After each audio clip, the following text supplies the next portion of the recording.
calipers. I have gone out and brought second-hand calipers and had them refurbed. The company that did it are called Voodoo Paintworks, so thank you very much for Voodoo for doing them.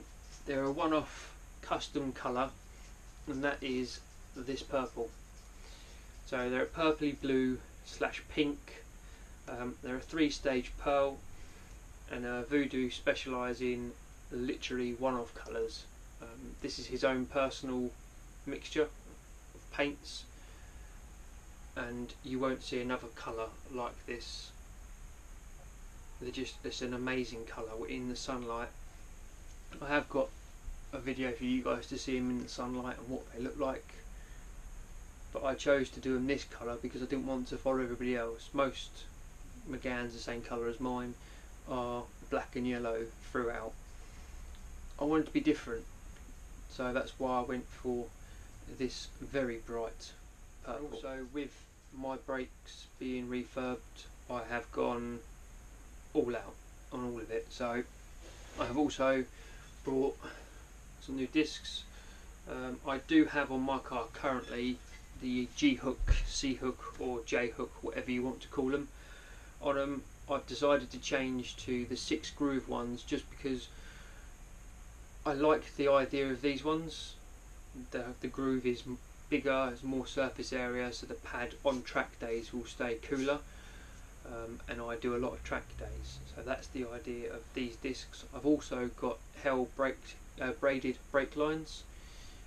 They're to go on, and my brake fluid is going to be RBF 600 because that's what I currently have in there now. I was looking at upgrading to the RBF 700.4, but I just don't need to. Just something that's not worth it to me, so I'm going to stick with the RBF 600. For me, I need 1.5 litre of it because they only come in 500ml bottles, so I'm going to buy 3 of them, and I'm going to send it to a garage to have it done properly, because although I can do the work, I can't bleed the brakes properly because I just don't have the equipment to do it. So today we have the unique opportunity to show you the difference between a Mark II and a Mark III McGann caliper. So I just want to say a big thank you to Will Johnson for allowing me to borrow your Mark III caliper for this video. So we've already seen the Mark II caliper and the size and the pad size of everything. So we shall now show you the actual size difference between the Mark III and the Mark II. So the Mark III caliper is a lot bigger in size, a lot bigger, but they're identical weight, and the other thing is as well is the piston size with inside are identical,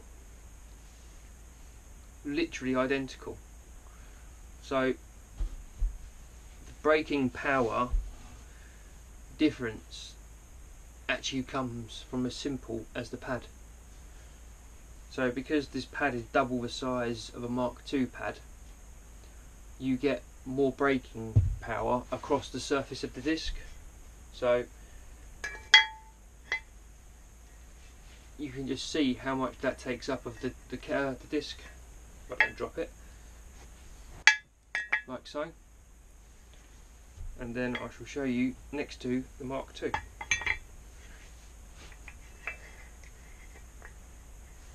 So you can see the difference between the two.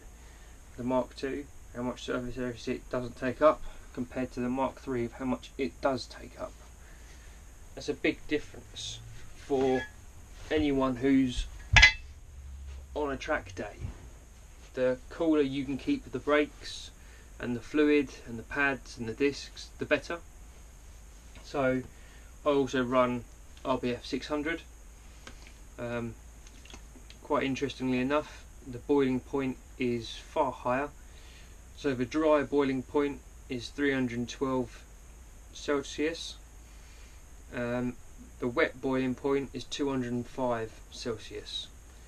In Fahrenheit, dry boiling point is 594. The wet Fahrenheit is 401. So this stuff is really good. There are better versions of it now, but I have RBF 600 in mine. It's fully synthetic, .4, and that is what I will continue using until I feel that I need a better fluid. So yet again, the sheer size in the disc that this will be on, so this will be on a 330mm disc, whereas the Mark IIs are only on 312s. So the disc is also bigger. I don't have a Mark III disc, unfortunately. I only have the standard Mark II 312mm disc. So if you imagine the disc is a bit bigger, that is the only difference. The pad and the disc are the main benefactors of the Mark III for having a better stopping power to a degree.